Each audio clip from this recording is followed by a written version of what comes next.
distinguished officers whose example is an inspiration to all of us. I want to recognize General Aldopoulos, Commander, Georgia Air National Guard. Thank you, General, for your service. I want to recognize General Cardin, Adjutant General for the state of Georgia. Thank you, General. I want to thank in particular Colonel Magnuson, Commander of the 94th Airlift Wing and the base commander here. Thank you for all the work you do here at Dobbins. And everybody, welcome to Dobbins. This is an opportunity for young people interested in pursuing careers as commissioned officers in the armed forces via admission to one of our U.S. service academies to learn more about the process, the opportunity, and what it entails, and for your parents and family members as well to explore this opportunity. Now, I know that many of you have family backgrounds in military service. Many of the young people who are here interested in pursuing these opportunities, many of your parents have served. And so I want to thank you all from the bottom of my heart for your service, and I want to ask everybody here once again to join me in giving a round of applause for all those who served and have served, the members of the armed forces and veterans who are with us today. Thank you.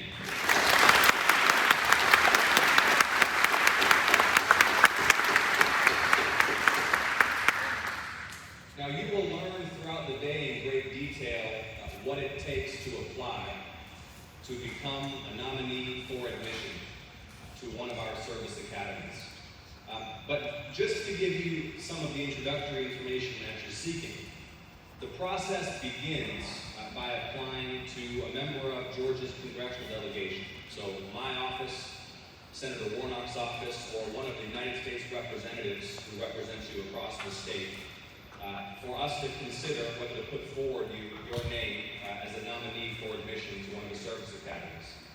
Let me stress at the outset that this is an entirely apolitical, nonpartisan process. This has nothing to do with politics. This is about ensuring that the next generation of leaders in our armed forces are the very best representatives of our great state, so that our nation remains secure and defended by people committed to our national security and committed to excellence. Let me tell you a little bit about what my office will be looking for as we work with you to prepare your potential applications. We are looking for candidates who are committed to excellence, who are committed to high performance and intensity, who carry themselves with respect and integrity. We're looking for applicants who are interested in service of something greater than themselves. Service to your teammates, service to your country, service to the values that this country represents. If you wind up attending and graduating one of our service academies, you will be a commissioned officer in the United States Armed Forces. And you will have the obligation to lead your teammates to execute missions that are vital to our national security and our national defense. And so the virtues of excellence and discipline and service are vital. And the fact that you're all here today speaks volumes to your interest in and passion for service. So let me just close my opening remarks by thanking you all. Thanking everybody who has made this day possible.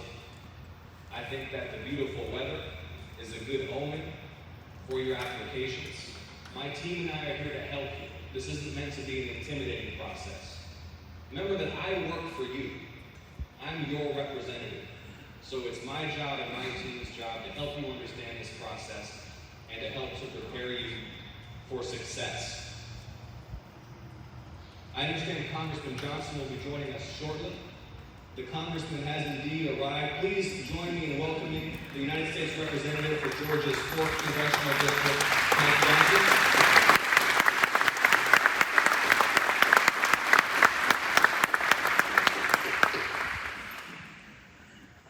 And Congressman, I'm concluding my remarks, and so it is my pleasure now, with gratitude and humility, and appreciation for all of you for being here, and for all of the active duty Guard and Reserve members who have made this day possible, to welcome Congressman Hank Johnson to deliver his welcoming remarks. Thank you all so much.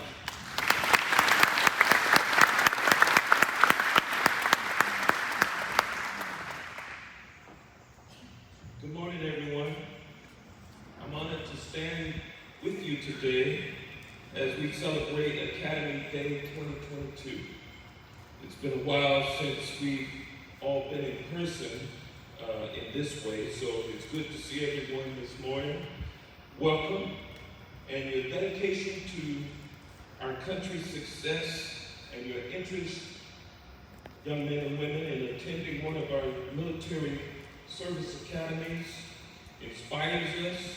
So on behalf of all of us, I want to thank you, and particularly I want to thank the parents and grandparents out here today. I would also like to thank my longtime friend, Senator Ossoff, for his kind remarks and for his tireless work.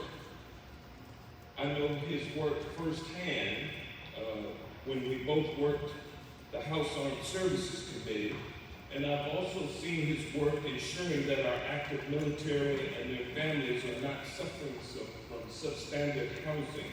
Senator Ossoff's work in the Senate thus far shows where his heart lies and what kind of constituent services he plans on delivering now and well into the future, holding powerful entities accountable to our servicemen and women and their families is some of the most important work that we can do as public servants. So thank you, Senator Ossoff, for your work on behalf of our military families, and I think that deserves a round of applause.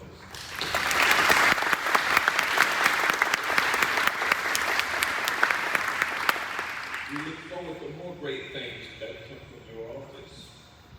Most importantly, I would like to extend my gratitude to our active military officials who defend our great nation. Major General Carter, Major General Grabowski, and Colonel Magnuson, thank you for being shining stars, displaying tremendous leadership and fortitude to these young Academy members. Your example will encourage this next generation in the United States military. To our young and resilient group here this morning, thank you for dedicating your future to an excellent education at these U.S. service academies.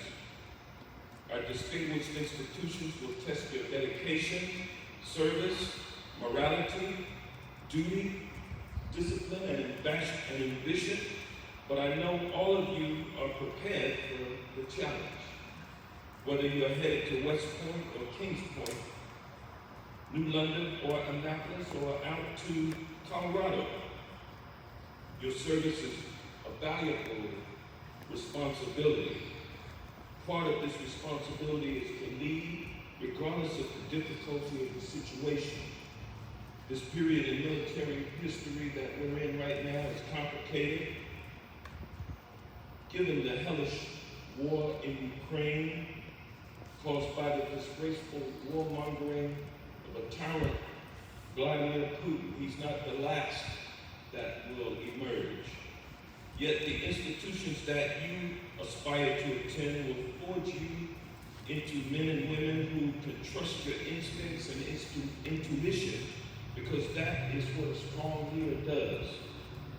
President Dwight D. Eisenhower once said, quote, "What counts is not necessarily the size of the dog in the fight, it's the size of the fight in the dog," end quote. Your time as a member of our service academies will stick with you throughout your lives, but know that it is the spirit inside that will enable you to be the very best that you can be. I wish you all the best of luck as you embark on this adventure in your life, and we in Georgia believe in you and are proud of your accomplishments. And finally, I'd like to recognize the families and teachers present today and commend you for being a support system for these young soldiers. Please take in the information that you received today from our presenters, as they have priceless advice and guidance for you. Thank you for your service once again, and everyone have a great day.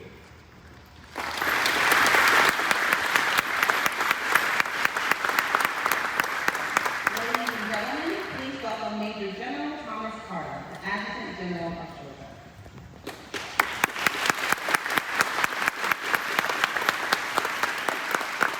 Thank you all very much. I'm Tom Carter. I'm the senior servant of the Georgia National Guard. Senator Ossoff, Congressman Johnson, representatives from our congressional delegation, I can't thank you enough for allowing me to be here today, just to be in the same hangar with you, share the same space today. Colonel Magnuson, to the 94th Airlift Wing that did most of the heavy lifting, Senator Ossoff, I know your staff, and Congressman Johnson, your staff all worked very hard to make this possible. And also all those around the room that are investing in our future, thank you for what you're doing today. I'm proud that you've challenged Color Guard as one of our programs. We invest in the success of young people to help them reach their full potential.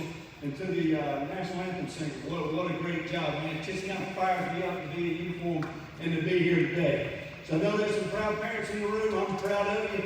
I'm proud of your young men and women that you brought with you today. Sons, daughters, grandsons, granddaughters, nieces and nephews, one and all, looking to serve a cause larger than themselves. You know, I can only, venture to look back a little more than 36 years now when I made the decision to put the nation's uniform on. And the military is an elevator. It's an elevator of potential. And I'm living proof of that. I grew up no car broke on a peanut farm in South Georgia. Right? That's the big almost know where it's at. That's about 100 yards from no house broke. Right? And the military gave me an opportunity to get an education, and it literally bet the odds in favor of me reaching my full potential and being in a position to serve other people. You know, a lot of people ask about leadership. You'll hear a lot of definitions in ROTC and from some of our teammates around the corner. I can only give you my definition of what leadership is really all about. If you help everybody around you reach their full potential, your mathematical probability of you reaching your full potential goes up exponentially. And I'll tell you, you'll get the mission done, and you'll have a committed team. If you got to tell everybody you're in charge, nobody's following. So at the end of the day, they got to know you care. You care. Our business is about trust, it's about fitness, and it's about discipline. And there's three things that you don't want to do, right? I'm giving you an admonition here in the challenge. If you compromise, you become corrupt. If you become corrupt, you will collapse. And the people around you that are dependent on you for leadership will not achieve their full potential. And I'm really proud of our service academies. They turn out great products to every branch of service. But whether you get an appointment and go to a service academy or not, I would encourage you to have plan B, have plan C, and have plan D. Failure, F-A-I-L, right? Don't be afraid of it, right? Don't be afraid to fail. Fail stands for first attempt in learning. I've been there more than once in the last 36 years. Serving a cause larger than yourself is not easy. If you look at the average high school graduating class in the United States of America, 0.27, less than 3 in 10 qualify to put the uniform on at any level. And if you look at the average high school graduating class that qualifies to go to one of our service academies, right? Now, I'm not going to do math in public, but there's a decimal point, and there's a whole lot of zeros, right? There's a whole lot of zeros before you get to the next number. So this is tough. The part is not hopeless. At the end of the day, the United States military, we need you. The world is not a safer place today, as Congressman Johnson, I know Congressman Ossoff knows this as well. It's a more dangerous place. And we're in a very serious business. The business that we're in is about dissuading our adversaries from creating conditions for war to start with. So if we're good enough at what we do, then we'll never actually have to do it for a grade in combat. Now, I'm not optimistic that we'll always be able to create those conditions, but we ought to work at it as hard as we can every single day. And so, as you move along your journey today, and you talk to some of the influences around the room, I just want you to remember a couple things about what the military is really all about.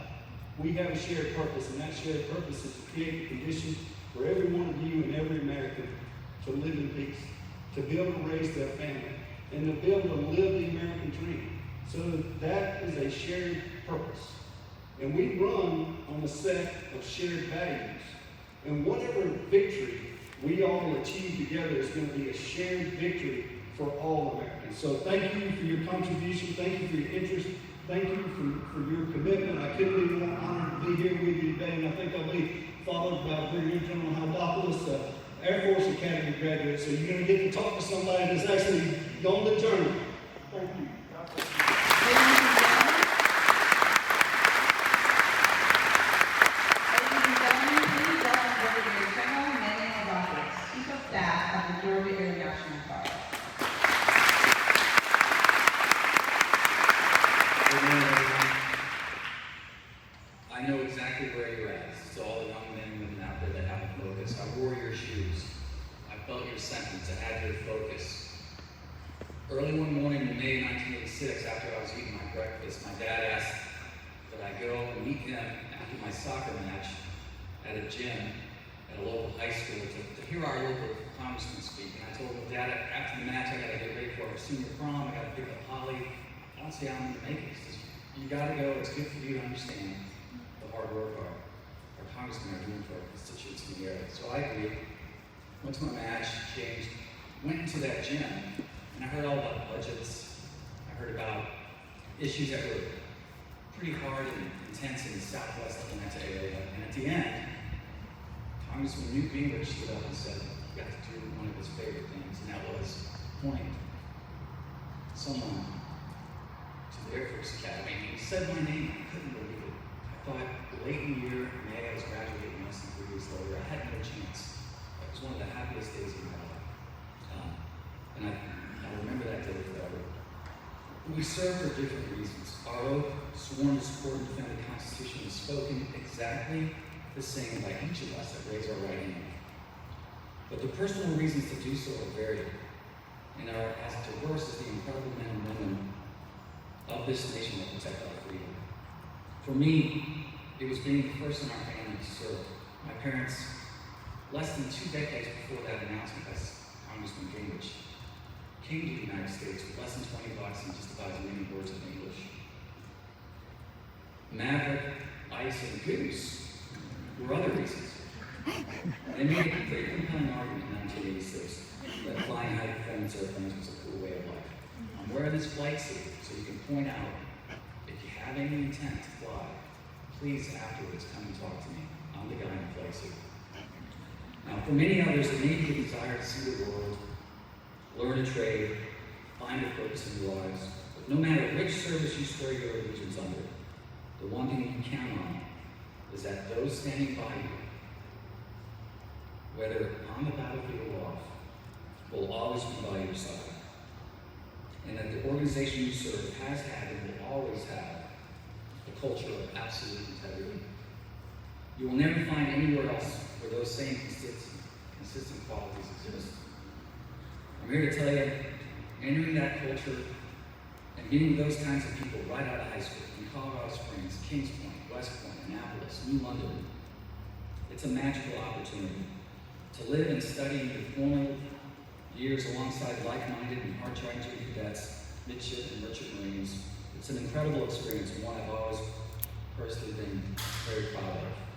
I applaud each and every one of you for wanting to do so, and I know that your rich academic and athletic talents, your extracurricular activities, your service to the community, there are other institutions of higher learning that would benefit very much from your enrollment. Whether the finest public universities in the land, the Ivies of the Northeast, you'd excel no matter where you went. But folks, you aren't going just anywhere. You are targeting a life of service and sacrifice, a university system that focuses on the profession bonds, a noble act indeed. Now, if any of you, this is important, are indecisive as to which service academy is best for you, I would like to remind you of just a few undisputed facts. And I can do this with slight risk of offending some of those fellow commanders in different colored uniform. Now here it is. The earth is 70% land, 30% water. But the entire sky belongs to us.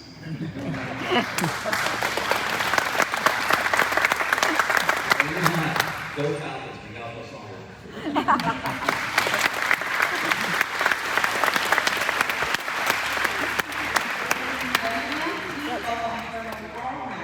Commander of the 94th Air Wing, Dobbins Air Reserve Base.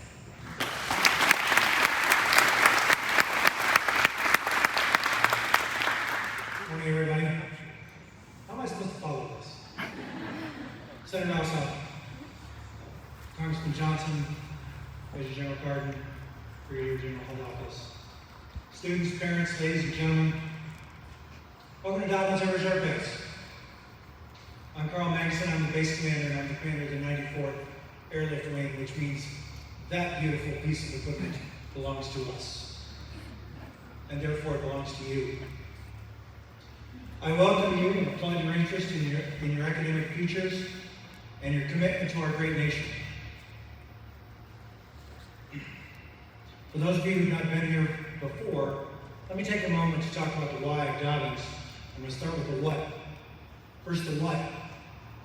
We're almost a community in and of ourselves, boasting about 12,000 people, men, women, full-time, part-time, in uniform, out of uniform, working together to provide for the common defense and supporting those who do.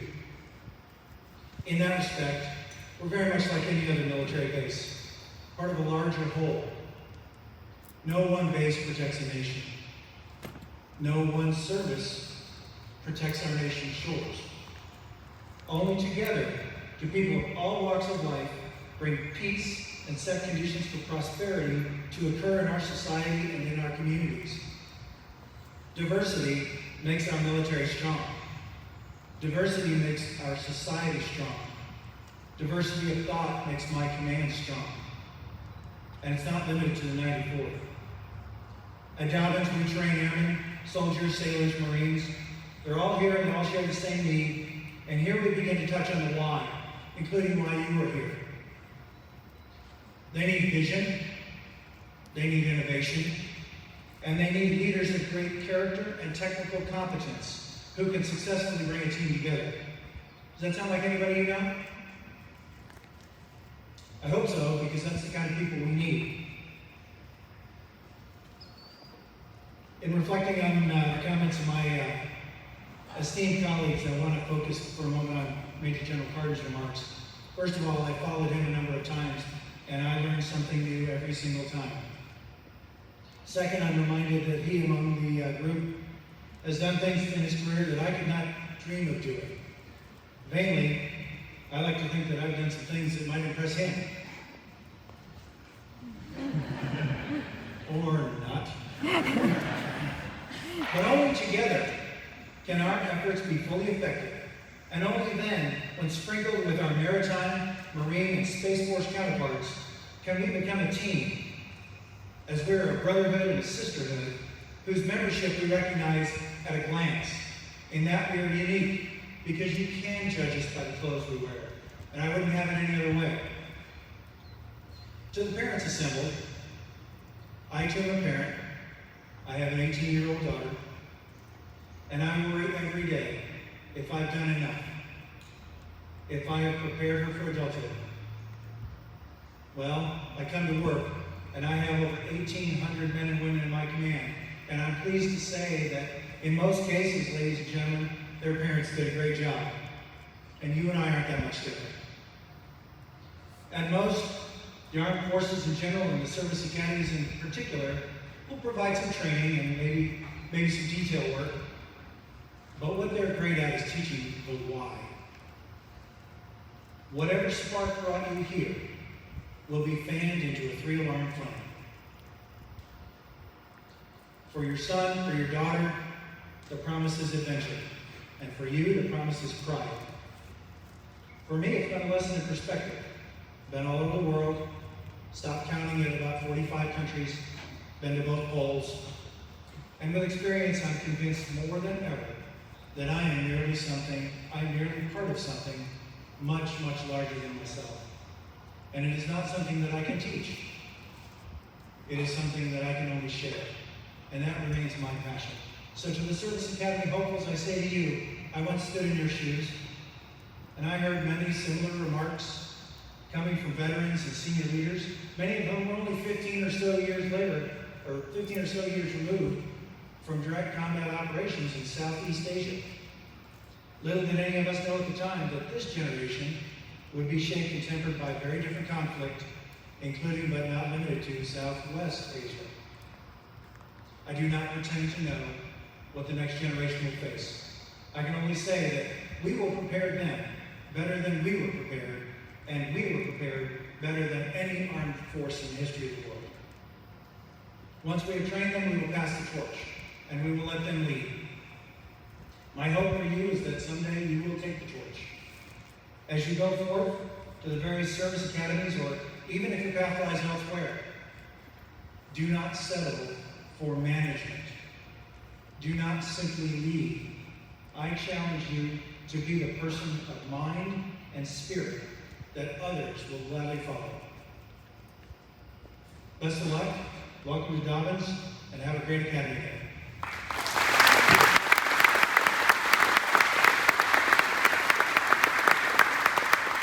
Thank you, Major General Carden, Brigadier General Haldopoulos, and Colonel Magnuson for your service and for being with us today. Next, we will hear from representatives from each academy. Please welcome Ken Constanza, representing the United States Military Academy.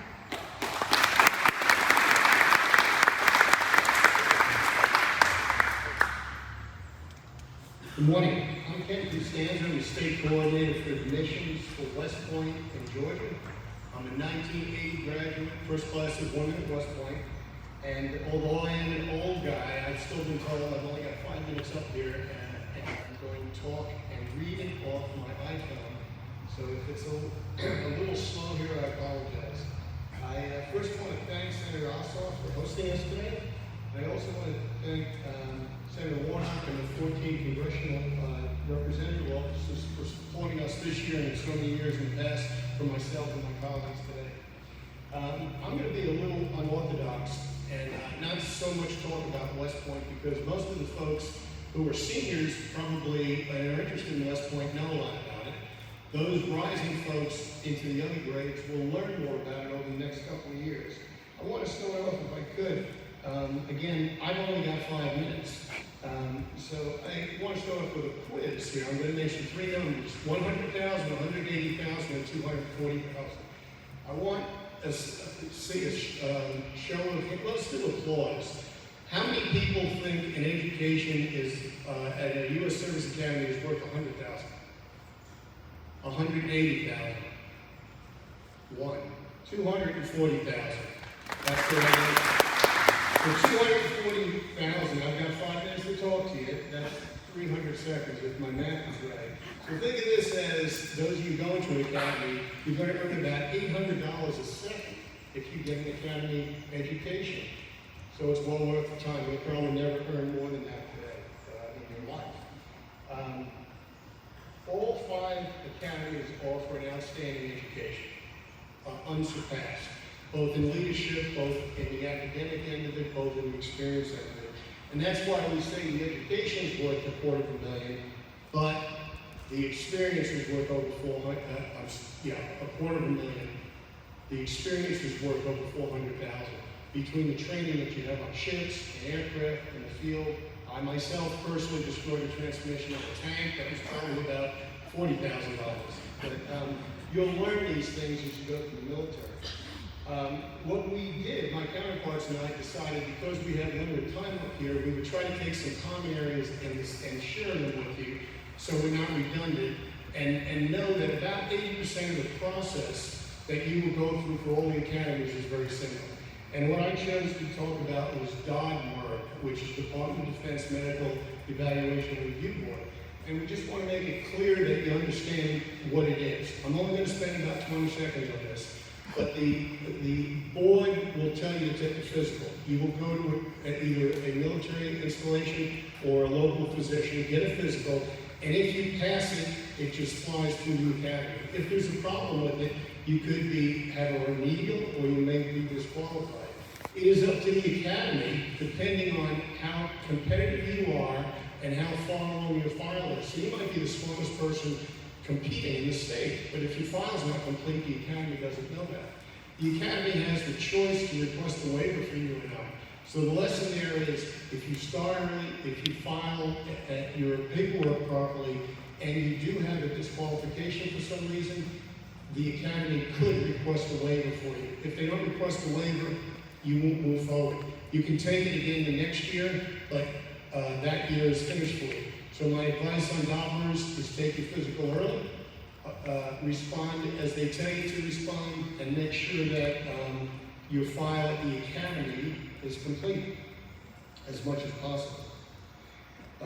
West Point and Army, the difference between West Point and Army and the other academies is we focus on leadership of people, of men and women. And that's the experience you'll get. Each of the other academies, my colleagues will share with you, have absolutely fine missions. The focus that West Point likes to talk about and the Army likes to talk about is we develop men and women, and we develop them to be leaders. And we can talk more about that at the table. It was mentioned earlier that you should have a plan A, B, and C. Absolutely. Every year, there are outstanding people that we see that don't get a nomination or don't pass their physical for some reason or something, and they don't get in. 28% of the people that applied to West Point last year were not in high school the year before. They were either in the Army or other branch of service, in the reserves, in a prep school, civilian prep school, military prep school. Maybe they took some time off with family. Maybe they were on a mission trip. Maybe they had personal issues that precluded them from going. There's a lot of reasons that people don't go that first year. And I will leave it with many of you sit out here and are not aware of the process and challenged by it. There's a lot of information out on the internet. Make sure it's from the academies or a reliable source. Research it and ask questions of the local representatives that you work with. Thank you very much, and I probably exceeded my time. I appreciate it.